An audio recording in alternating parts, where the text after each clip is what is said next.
The Boston skyline stretched out before me through the windshield of the black Mercedes S-Class, the late afternoon sun casting long shadows across the financial district. October air carried that crisp bite that reminded everyone winter was coming, and the leaves in the public garden were already turning shades of amber and crimson. I adjusted my black suit jacket and white gloves, checking my appearance in the rearview mirror one last time before stepping out. The Harrington Tower stood gleaming before me, 42 floors of steel and glass, hosting one of the most exclusive corporate networking events in New England. Executives from pharmaceutical companies, tech startups, and investment firms would be mingling tonight, discussing deals over expensive whiskey and past hors d'oeuvres, and I was there to make sure their arrival was seamless. "Marcus, you're on VIP rotation tonight," my operations manager, Jennifer, crackled through my earpiece. "We've got 18 confirmed arrivals between 6 and 7:30. Keep the flow smooth." "Copy that," I replied, positioning myself near the entrance where the red carpet began. What nobody knew, what couldn't know yet, was that this wasn't just another event for Executive Transportation Solutions. This was my event, in my building, for companies that contracted with my holding group. But I'd learned a long time ago that the best way to understand your business is from the ground up. So twice a month, I still drove. I still wore the uniform. I still opened doors and smiled politely. It kept me sharp. It kept me humble. It reminded me where I'd started. The first few arrivals went smoothly. A venture capitalist from Cambridge, a biotech CEO from Worcester, a marketing executive who complimented the cleanliness of the vehicle, standard interactions, professional exchanges, generous tips that I'd later distribute to my actual drivers. Then I saw the silver Audi pull up to the valet station. My stomach tightened immediately. I recognized that car. I recognized the vanity plate, EXEC1. And when the door opened and Richard Pemberton stepped out, all 6 feet of him in his tailored navy suit, salt and pepper hair perfectly styled, that trademark smirk already forming on his face, I knew exactly how this evening was about to unfold. Richard Pemberton, my mother's older brother. The man who told me at 16 that I'd never amount to anything. The man who'd refused to help when my mom got sick and the medical bills started piling up. The man who'd said college was wasted on people like us when I'd gotten my acceptance letter to Northeastern. The man who currently held the position of Senior Vice President of Operations at Meridian Pharmaceuticals, one of our biggest clients. He hadn't seen me yet. He was too busy adjusting his cufflinks and checking his phone, that air of self-importance radiating off him like cologne. His date for the evening, a woman half his age in a red cocktail dress, waited patiently as he finished whatever important email demanded his immediate attention. I could have stayed in the car. I could have sent one of the other drivers, but something made me step forward, straighten my jacket, and approach with the same professional courtesy I showed every client. "Good evening, sir. Welcome to the Harrington Tower. May I take your keys?" Richard's head snapped up. For a moment, genuine surprise flickered across his face. Then, slowly, recognition dawned, and with it came that smile, the one I'd seen at every family gathering, every holiday dinner where he'd held court like some benevolent king gracing peasants with his presence. "Marcus," his voice carried across the entrance, loud enough that several other arriving guests turned to look. "Marcus Chen, is that really you?" I kept my expression neutral, professional. "Good evening, Uncle Richard." "Well, I'll be damned." He actually laughed, a short, sharp bark of amusement that made my jaw clench. "So this is what you're doing now. After all that talk about building an empire, changing the world," he gestured at my uniform, my white gloves, the car behind me. "You're a valet, a driver." His date giggled nervously. A couple emerging from a Lexus nearby slowed their approach, suddenly interested in our conversation. "I provide transportation services," I said evenly, extending my hand for his keys. "The event coordinators are expecting you inside." But Richard wasn't done. He never was. He stepped closer, that smile widening, his voice dripping with false sympathy. "You know, your mother used to brag about you. Marcus is going to be somebody," she'd say. "Marcus is going to make something of himself." He shook his head slowly. "I wonder what she'd think, seeing you in that monkey suit, parking cars for people who actually made it." The October wind picked up, rustling the decorative topiaries flanking the entrance. Somewhere in the distance, a car horn blared, but all I could hear was the rushing in my ears, the old familiar anger that I'd learned to control, to channel, to use as fuel instead of fire.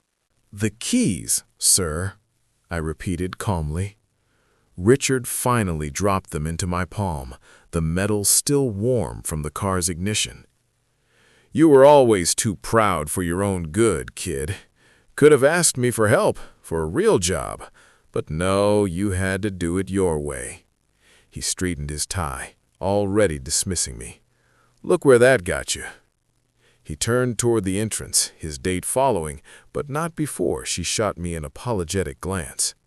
I watched them disappear through the revolving doors, watched Richard immediately launch into conversation with another executive, probably already forgetting our interaction entirely. But I hadn't forgotten. I'd never forgotten. 7 years ago, I'd been exactly what Richard thought I was tonight, a driver struggling to make ends meet. I'd worked 16-hour shifts shuttling drunk college kids and airport runs in a leased Toyota Camry, building a 4.97-star rating one ride at a time. I'd studied between fares, eating dollar-menu burgers in parking lots while completing my business degree online. I'd slept 4 hours a night and dreamed of something bigger. I'd taken every insult, every condescending comment, every dismissive wave from people who looked at me and saw only the uniform, and I'd used it all as kindling. When my mom passed away from complications related to diabetes, complications that better insurance might have prevented, that family support might have eased, I'd made myself a promise at her funeral. Richard had shown up 15 minutes late, left early, and spent the whole time checking his phone. I'd promised her and myself that I'd build something real, something that mattered, something that would make people like Richard realize that success isn't measured by how loudly you announce your importance, but by what you actually create. "Marcus?" Jennifer's voice crackled through my earpiece again. "You okay? Your vitals just spiked." I'd almost forgotten about the smart monitoring system we'd implemented for driver safety. "I'm fine. Just encountered an old acquaintance." "Need me to reassign your rotation?" "No," I said, pulling my shoulders back, forcing the tension from my jaw. "I'm exactly where I need to be." Because what Richard didn't know, what nobody in that building knew except for my core executive team, was that 6 months ago, I'd completed the acquisition of a controlling stake in Meridian Pharmaceuticals through my holding company's investment arm. The deal had been structured through multiple shell corporations and handled by lawyers who specialized in discrete transactions. The current board thought they'd sold to a private equity firm called Pinnacle Holdings. They had. Pinnacle was mine. And for the past 6 months, our audit team had been conducting a comprehensive review of all executive-level operations. Standard procedure for any acquisition, completely above board and legally mandated. What we'd found in Richard's division had been illuminating. Falsified expense reports, kickback arrangements with preferred vendors, nepotistic hiring practices that violated company policy, contract manipulations that had cost Meridian over $2 million in the past 3 years alone. Nothing catastrophic enough to trigger immediate criminal investigation, but everything damaging enough to warrant immediate termination with cause, which meant no severance, no golden parachute, and a very difficult time finding comparable employment in an industry where reputation was everything. I'd had the evidence compiled, verified by 3 separate forensic accountants, and reviewed by our legal team. The termination letter had been drafted, approved, and signed 2 weeks ago. All that remained was timing. I'd considered doing it quietly, a meeting in a conference room, witnesses present, security on standby, professional, clean, forgettable. But when I'd seen Richard's name on tonight's guest list, when I'd realized he'd be here at an event showcasing the very success he'd mocked me for pursuing, something had shifted in my mind. Not revenge. I'd never been interested in revenge, but accountability, justice, a teaching moment. Those interested me very much. I parked Richard's Audi in the executive section of the garage, taking my time, letting my heartbeat return to normal. Through the concrete structure, I could hear the muffled sounds of the event beginning, music, laughter, the clink of glasses. In a few hours, Richard would be riding high, networking with peers who respected his title and his handshake. He'd probably have a few drinks, tell a few stories, maybe close a deal or secure a future favor.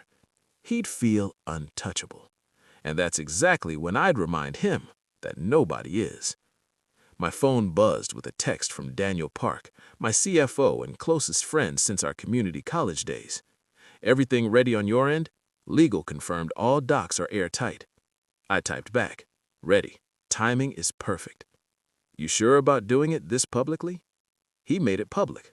I'm just responding in kind. Your call, boss. We've got your back.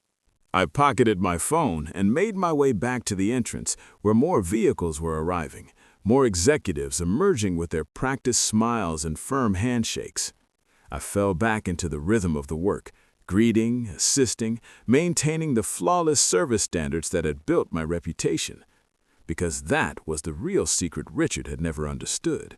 Success wasn't about looking successful. It was about being excellent at what you did, no matter what level you were operating at. Every interaction mattered. Every detail counted. Every person deserved respect. It was a lesson I'd learned parking cars, a lesson that had built an empire. And tonight, it was a lesson Richard Pemberton was finally going to understand. The event was in full swing by 8 o'clock. Through the floor-to-ceiling windows of the Harrington Towers main ballroom, I could see the crowd mingling. Probably 200 professionals networking under crystal chandeliers, the Boston cityscape glittering behind them like a backdrop designed specifically for success. I'd changed out of my driver's uniform and into one of my standard business suits, charcoal gray, tailored to perfection, paired with a midnight blue tie and Italian leather shoes. My employee badge was discreetly clipped to my jacket pocket, reading Marcus Chen, Event Coordinator, for tonight's purposes. Nobody looked twice at event staff, which made it perfect for moving through the space unnoticed.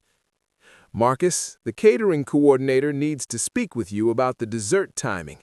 Jennifer's voice came through my earpiece, which I'd swapped from the driver's model to the executive version. Tell them to proceed with the original timeline, I replied quietly, positioning myself near one of the marble pillars that offered a clear view of the room while keeping me partially obscured. The keynote starts at 8:30, dessert service at 9:15. Copy that. Also, your 3 o'clock is confirmed for tomorrow. The final documents are ready for your signature. Good. And the package? In your office safe, ready when you are. I scanned the crowd until I found Richard. He was exactly where I'd expected him to be, center of a group of 5 other executives, holding court with a rocks glass of what was probably their top-shelf bourbon in one hand, gesturing expansively with the other. Even from across the room, I could see he was in his element. This was his world, or at least the world he thought he belonged to. What he didn't realize was that he was standing in my world. Every person in this room was here because of systems I'd built, connections I'd forged, or services I'd provided. Meridian Pharmaceuticals alone had 3 other executives present, none of whom knew that their SVP of operations was about to have a very bad evening. My phone buzzed. Daniel again. Just finished reviewing the quarterly reports from the Transportation Division. We're up 34% year over year. The new Houston operation is already profitable. Good. Send the summary to my email. I'll review it tonight. After you handle your uncle's situation? Exactly. I'd met Daniel 7 years ago at Bunker Hill Community College, both of us working full-time while taking night classes. He'd been a server at a high-end steakhouse downtown. I'd been driving for multiple rideshare apps simultaneously. We'd bonded over shared ambition and shared exhaustion, studying accounting and business management in a 24-hour diner at 2 in the morning, fueled by bad coffee and stubbornness.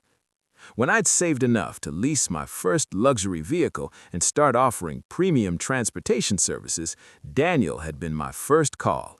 He'd helped me build the financial projections, structure the business model, secure the initial business loan.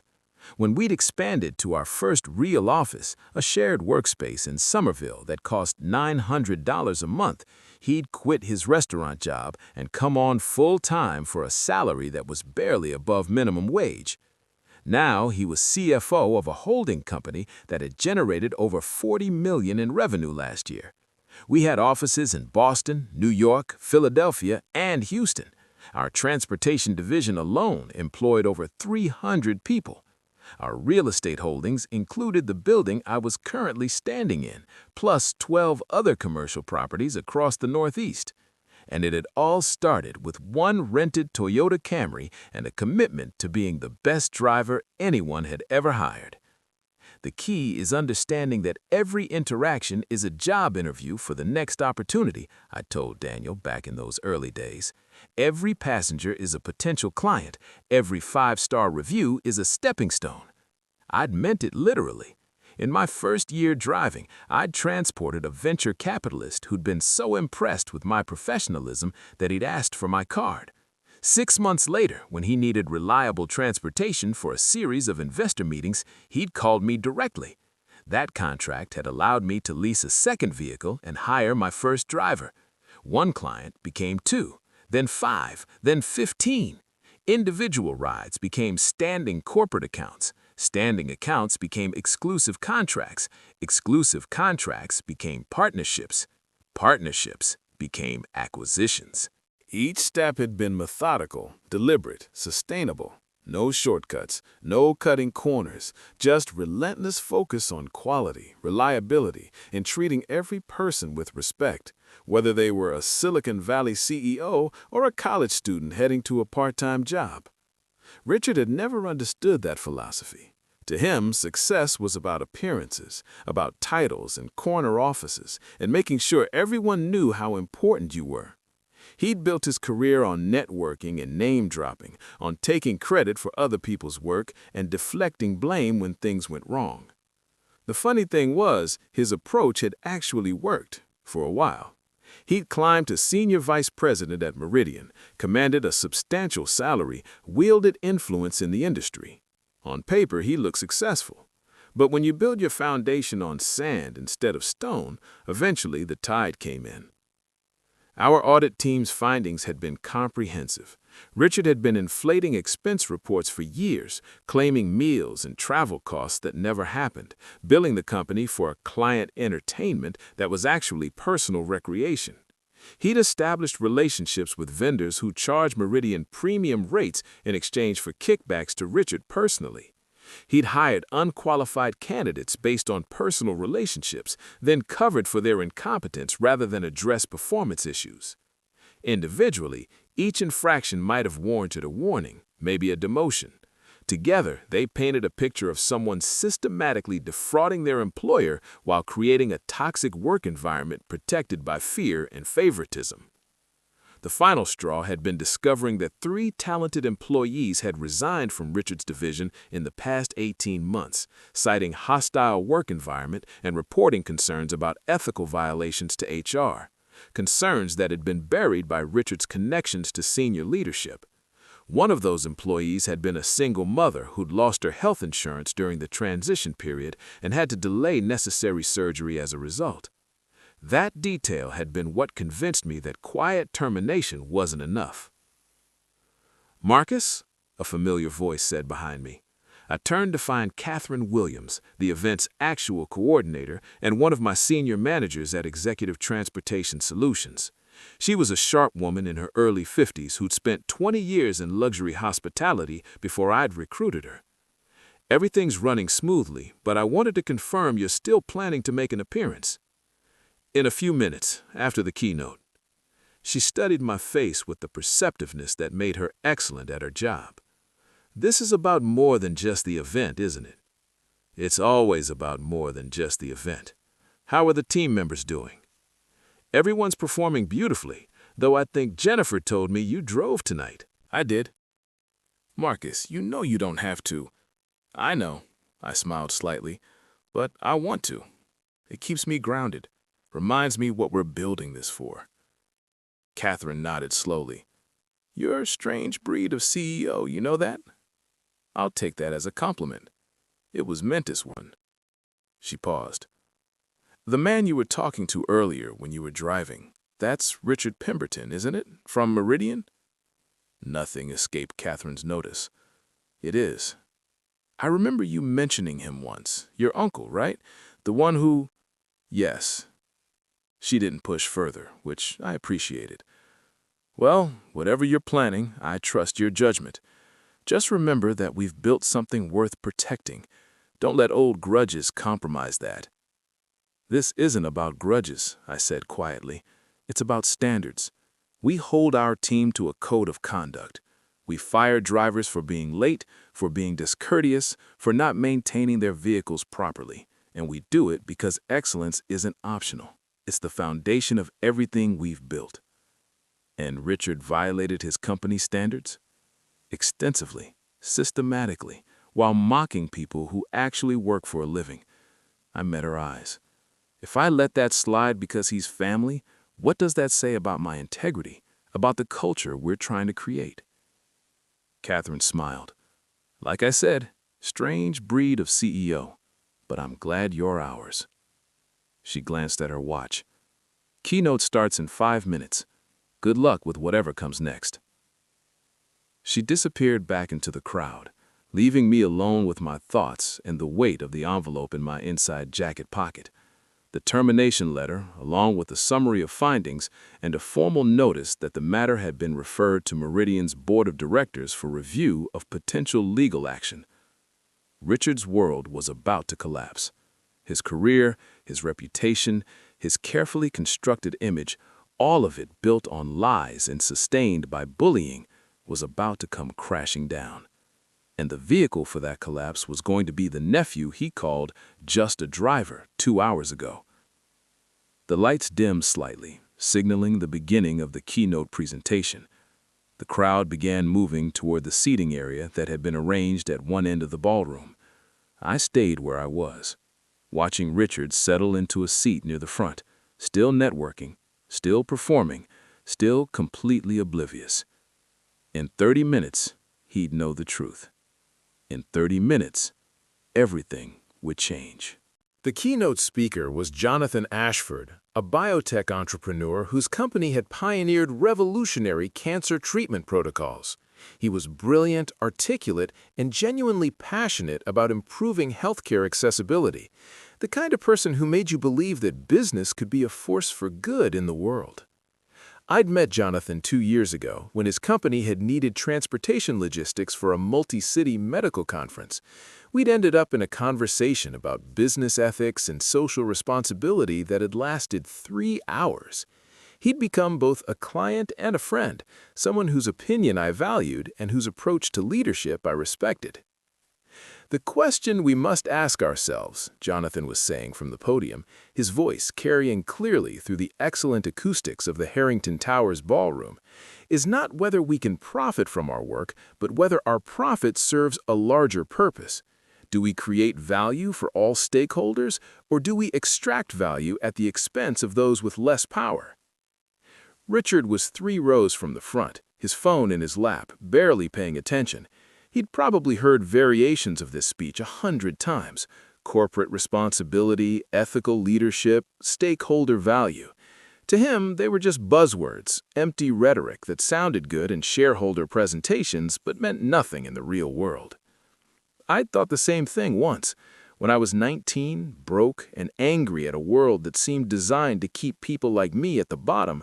I'd believed that success required compromising your principles, that you had to be ruthless, cynical, willing to step on others to climb higher. My mother had taught me differently. "Marcus," she'd said during one of our last real conversations, when the cancer had progressed but she was still lucid, still herself, "you're going to be tempted to become hard, to protect yourself by not caring, by treating people the way they've treated you. Don't do it. Don't let them turn you into something you're not." "But Mom, people like Uncle Richard, they succeed by being exactly that way." "Do they?" She'd smiled weakly, the hospital bed's harsh lighting making her look so much older than 53. "Your uncle has money, Marcus. He has a title, but does he have respect? Real respect, not fear or obligation? Does he have genuine relationships? Does he sleep well at night?"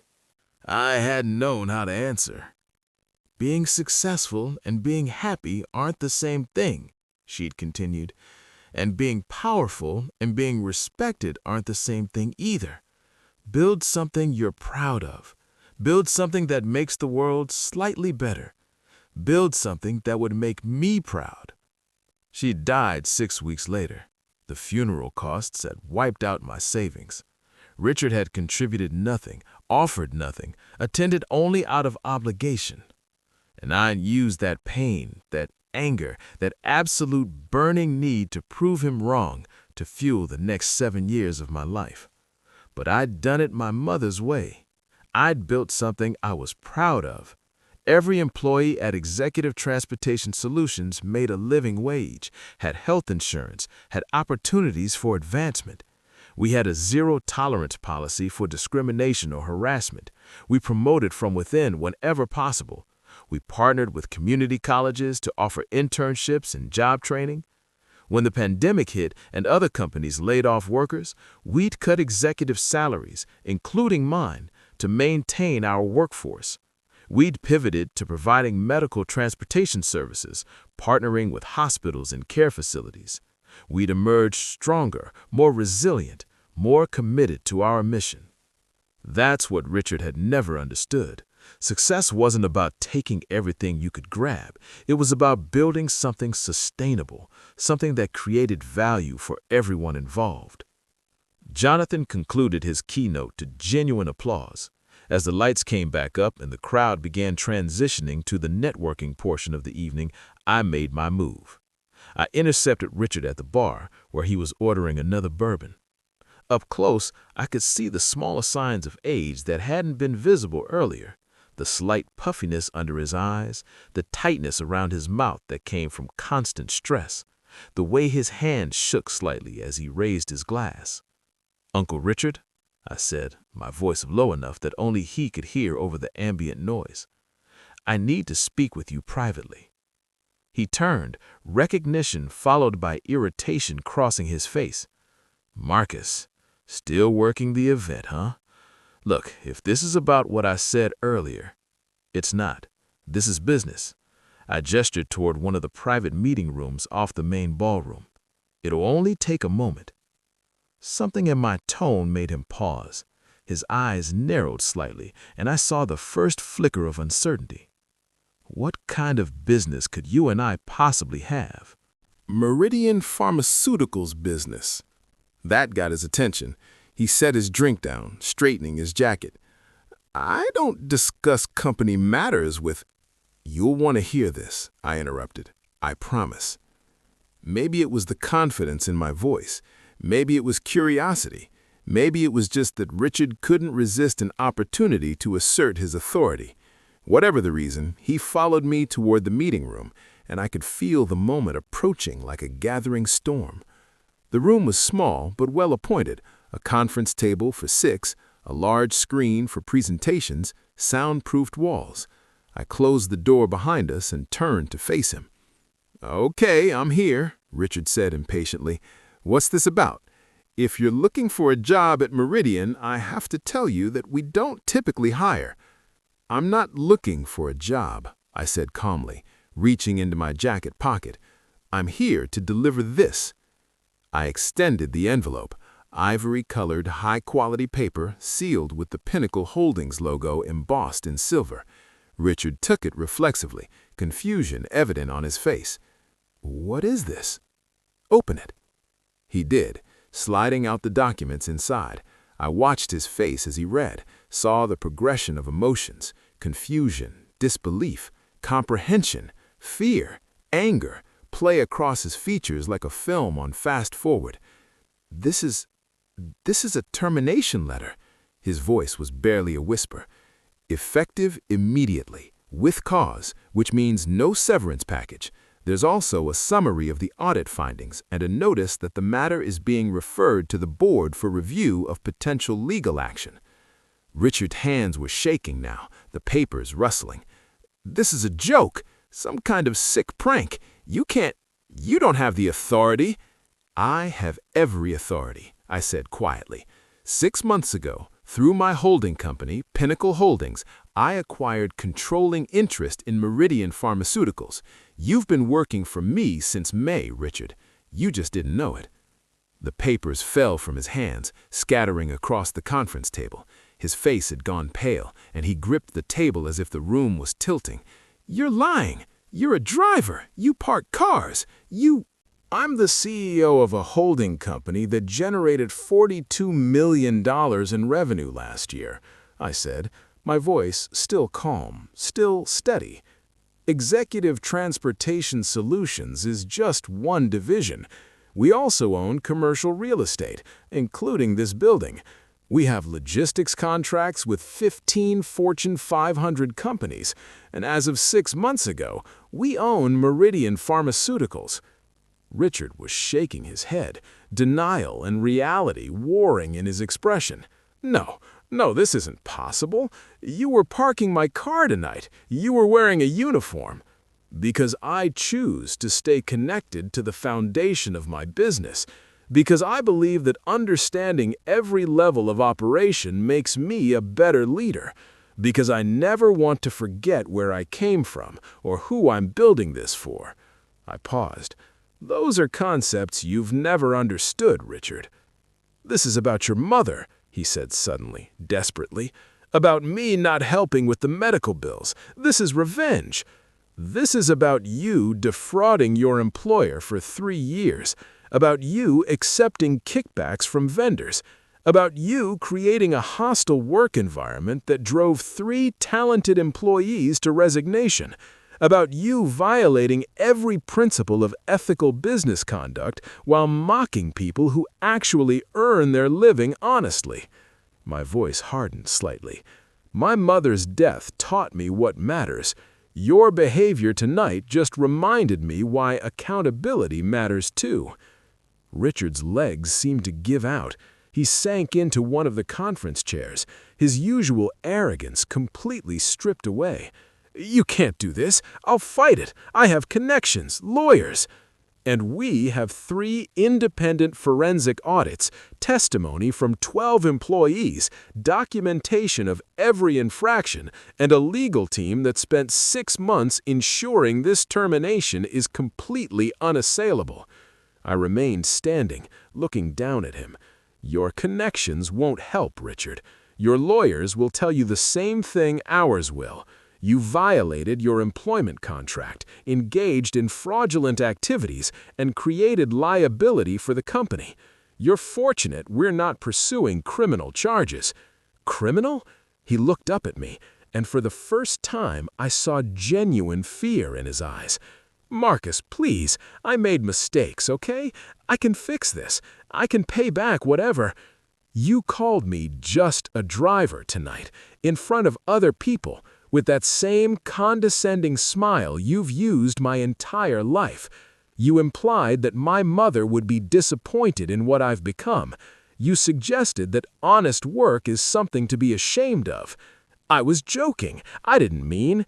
You meant every word, because you've spent your entire career looking down on people who actually create value, while you've been extracting value from a system you've never contributed to honestly. I picked up the termination documents from the table, straightening them into a neat stack. This isn't revenge, Richard. This is consequence. There's a difference. The silence that followed was broken only by the muted sounds of the event continuing outside. Laughter, music, the clinking of glasses from people who had no idea that in this small room a man's entire professional identity was crumbling. "What happens now?" Richard asked, finally, his voice hollow. "You'll surrender your company laptop, phone, and access credentials to security on your way out. You're prohibited from contacting any Meridian employees or clients. Your personal effects will be boxed and delivered to your residence within 48 hours. The severance you would have received has been reallocated to the employees whose careers you damaged." "I'll be blacklisted. Nobody in pharma will hire me after this." "Maybe," I acknowledged. "Or maybe you'll learn from this experience. Maybe you'll rebuild with integrity this time. Maybe you'll become someone my mother would have been proud to call her brother." I headed toward the door, then paused. "For what it's worth, I hope you do, because the satisfaction I feel right now, it's not about seeing you fall. It's about knowing that the system worked, that accountability still exists, that people who abuse their power eventually face consequences." I opened the door, ready to return to the event, to the world I'd built through 7 years of relentless work and uncompromising standards. "Marcus." I turned back. Richard was still sitting at the conference table, looking smaller somehow, diminished. "Your mother would have been proud of what you've built. Even if I never said it, even if I never showed it, I knew you'd do something special. I was just too arrogant to admit it." It was probably the most honest thing he'd ever said to me, and it was far too late. "Goodbye, Richard." I closed the door behind me and returned to the event, where my team was executing flawlessly, where my clients were networking successfully, where the empire I'd built on white gloves and honest service continued to grow.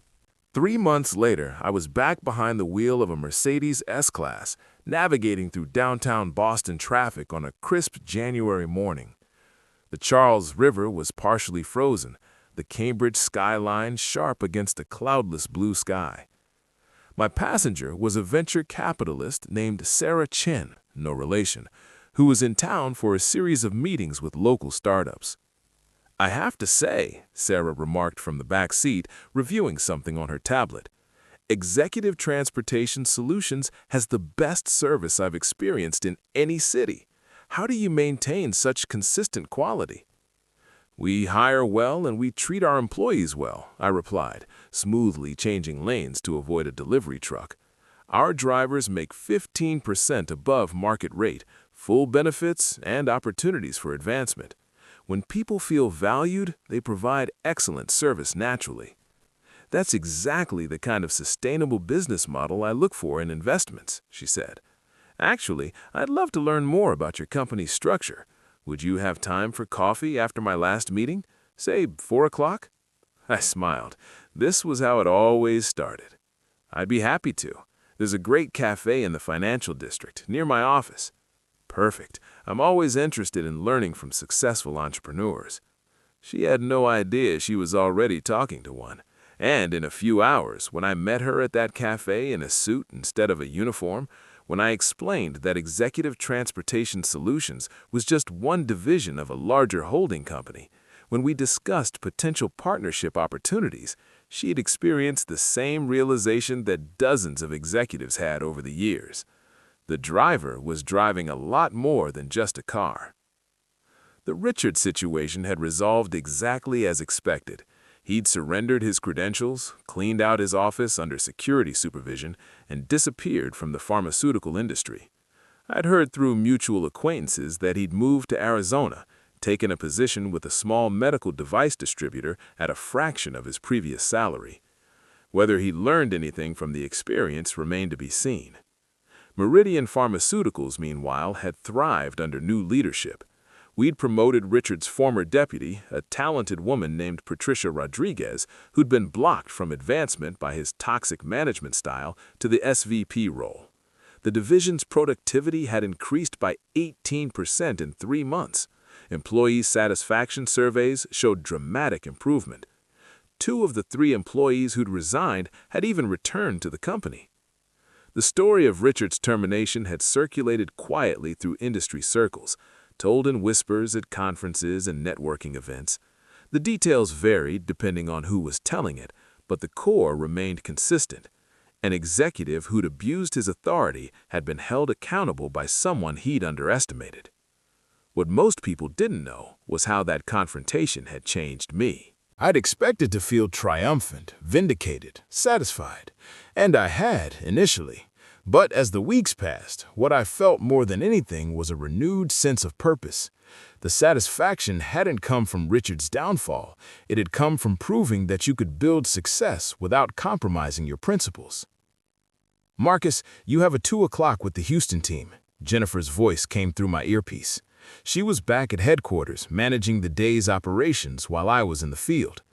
"And Daniel needs to review the Q4 projections before tomorrow's board meeting." "Tell them I'll be there by 1:30, I replied. "I'm dropping Miss Chen at her first meeting now, then heading back." "Copy that. Also, we received another inquiry about franchise opportunities. This one's from Seattle." "Forward it to strategic development. If it looks promising, set up a preliminary call." I pulled up to the Innovation Hub where Sarah's first meeting was scheduled, putting the Mercedes in park and stepping out to open her door. "Thank you, Marcus," she said warmly. "I'll see you at 4. Looking forward to it."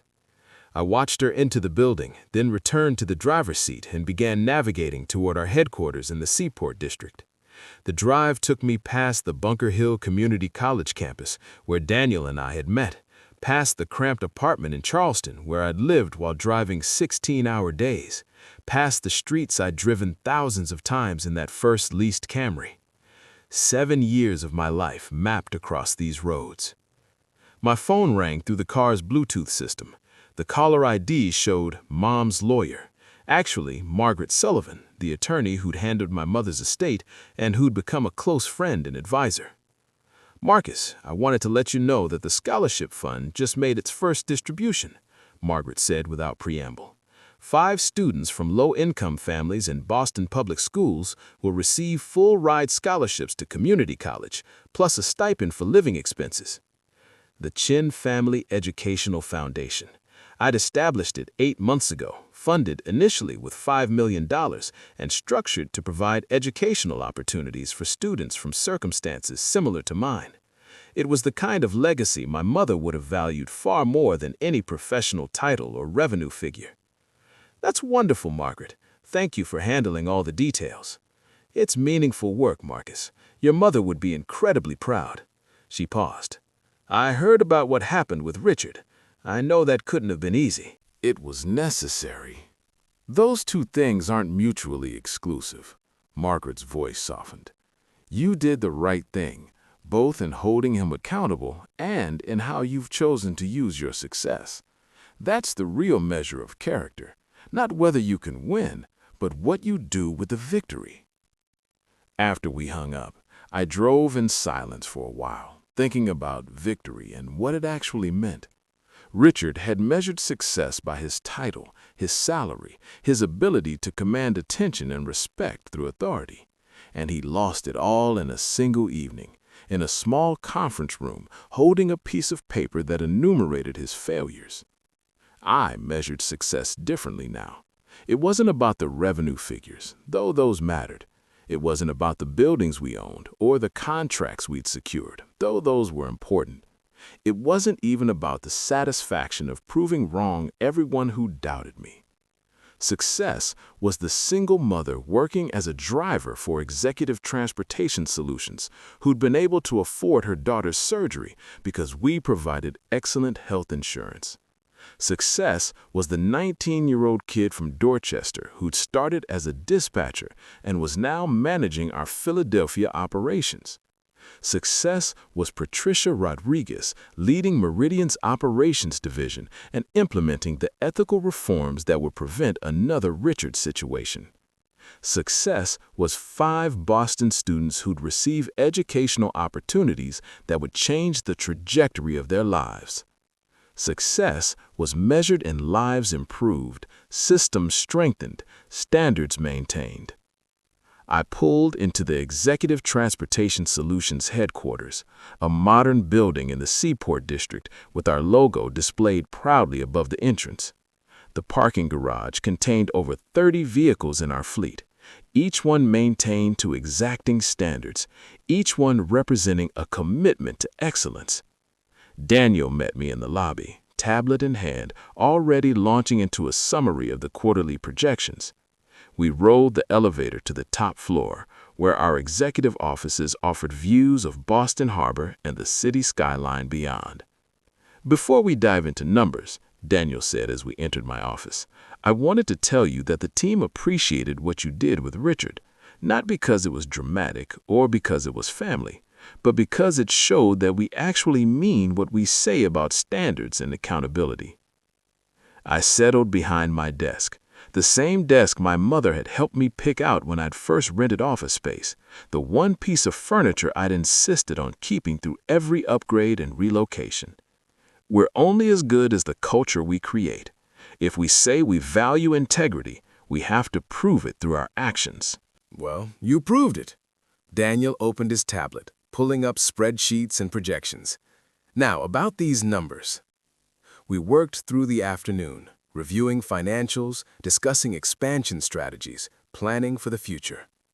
At 3:30, I changed from my driver's uniform into a business suit and headed to the cafe for my meeting with Sarah Chen.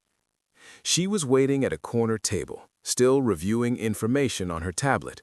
When I approached in my suit instead of my uniform, I saw the moment of recognition, the brief confusion, and then the delighted surprise. "Marcus Chen," I said, extending my hand, "CEO of Executive Transportation Solutions and Pinnacle Holdings. Thank you for your interest in learning more about our business model." Sarah laughed, shaking my hand firmly. "I should have seen this coming. The attention to detail, the way you spoke about employee treatment, the pride in the service." She gestured for me to sit. "So you still drive?" "Twice a month, minimum.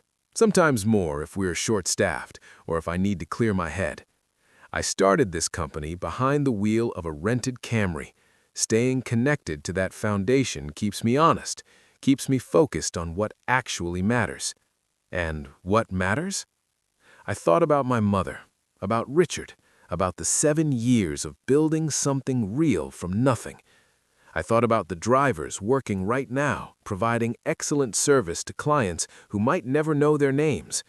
I thought about the students who'd receive scholarships, the employees who'd advance through our company, the standards we'd maintain regardless of convenience or profit.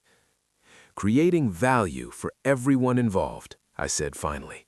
"Building systems that make people's lives better.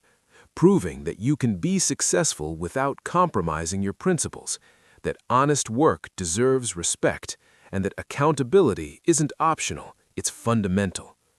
Sarah smiled. "I think we're going to have a very productive conversation, Mr. Chen." We talked for 2 hours, discussing business philosophy, expansion strategies, the intersection of profit and purpose.